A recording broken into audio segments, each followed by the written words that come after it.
You snap at someone you love, not because you wanted to, not because you thought it through, it just happened. Again. Or maybe it's something smaller, the same anxious thought that shows up every Sunday night, or the same defensiveness when your work gets questioned, or that same guilt that you feel when you say no to someone. It's a pattern that you've noticed. You've tried to change it, and somehow you're still here, reacting the same way to the same situations and wondering why nothing sticks. Well, here's what nobody tells you.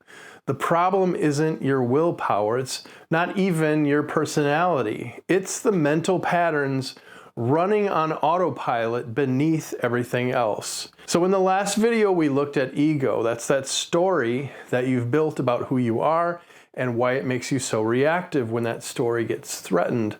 But today we're going deeper because beneath your ego are the patterns that built it. The conditioning, the inherited narratives, what I call thought viruses. So today we're covering why your thoughts aren't always your own, how mental patterns form and why they're so hard to break, and the one shift that changes your relationship with every thought you have.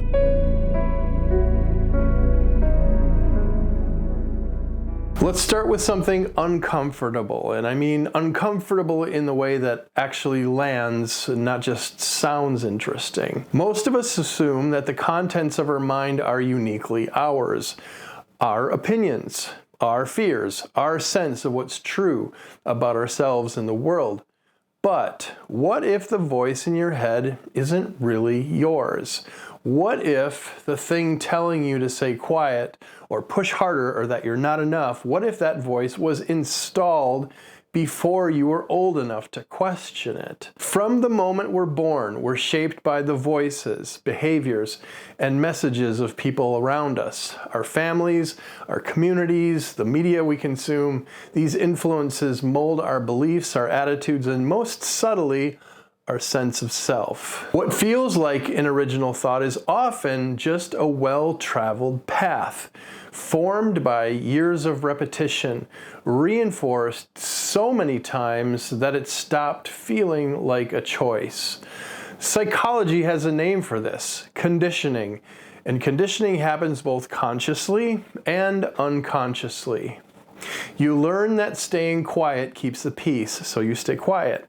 You learn that achievement earns love, so you achieve. You learn that the world is unsafe, so you brace for impact. These patterns become so ingrained that we rarely question their origins. We just react, not by conscious choice, but because we've been trained to.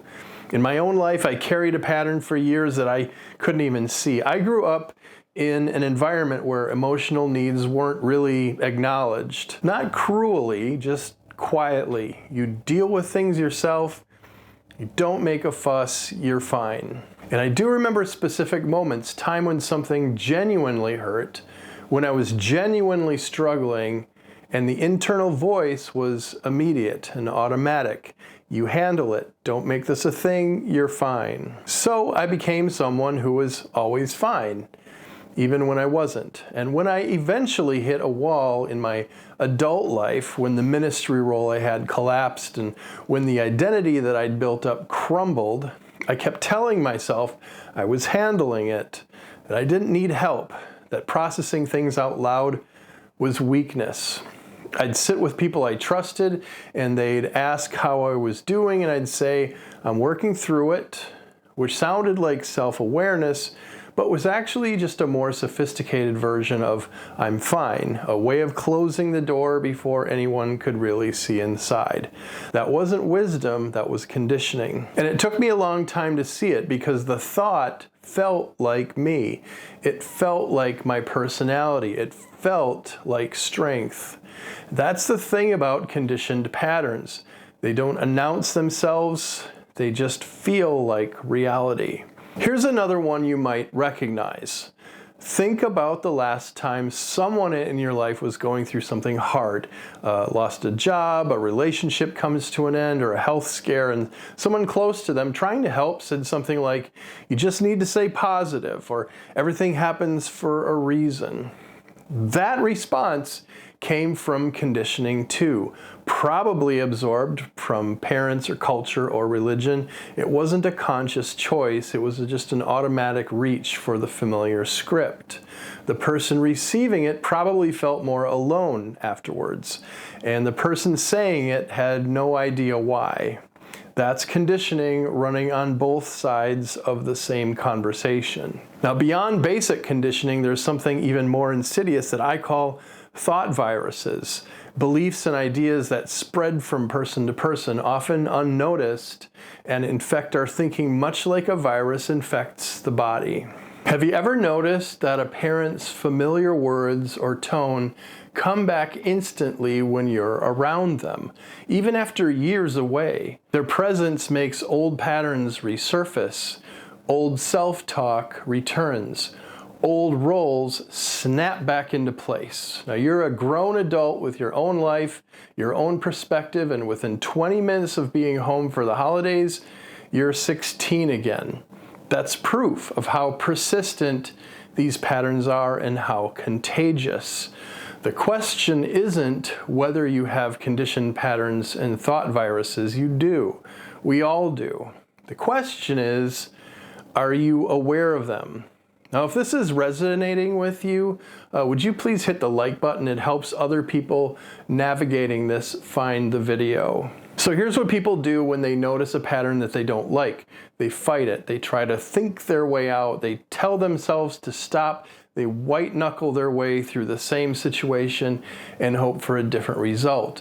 And it doesn't work. And here's why. This is important. The reason willpower fails isn't because you're weak. It's because you're trying to use the mind to fight patterns the mind created. That's like trying to see your own blind spot by staring harder. When you personalize every thought, when you believe your thoughts without question, when you treat them as facts about who you are, thoughts have power over you. The shift isn't about fighting your thoughts, it's about changing your relationship with them. This is what mindfulness research shows us and what neuroscientists like Dan Siegel have documented. When you learn to watch thoughts come and go without getting swept up in them, their grip on you loosens and you become the observer instead of the reactor. You stop being the thought and you start being the one who notices the thought. That distinction sounds small, but it changes everything. So here's the practice, and I want you to actually try this, not just file it away. The next time a familiar pattern fires, the anxiety, the defensiveness, the self-criticism, the old narrative, instead of fighting it or believing it, pause and ask yourself this question. Is this thought actually mine?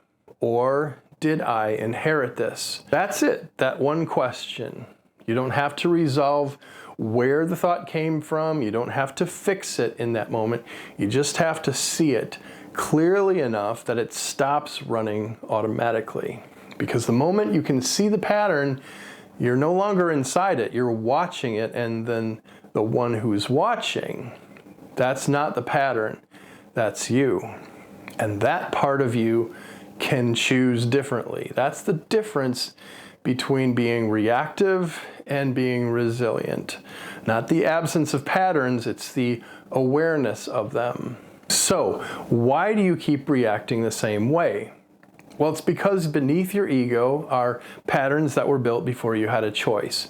Conditioning that felt like survival, thought viruses that felt like the truth. And in the last video, we looked at the ego defending its story, and today we went deeper into where that story came from. The one who can see the pattern forming, the one who can pause and ask, is this actually mine? That's not the conditioning, that's you. This is chapter 3, From Reactive to Resilient. If you want to go deeper, the Kindle edition is linked below. And if you want to start working with these patterns today, the free Calm Method guided audio is there too, and both are in the description. Chapter 4 is coming in 2 weeks, and it might be the most important one yet because we're getting into what actually happens in your body and brain during a major life transition, and why everything you've been told about staying positive is working against your nervous system, not with it. So please subscribe so you don't miss it. And before you go, if you recognized one of your own patterns in this video, I want to hear about it. The I'm fine pattern maybe, or the people-pleasing pattern, or the achieving for love pattern. Which one stopped you? Tell me in the comments. I'll read every single one. I'll see you in 2 weeks.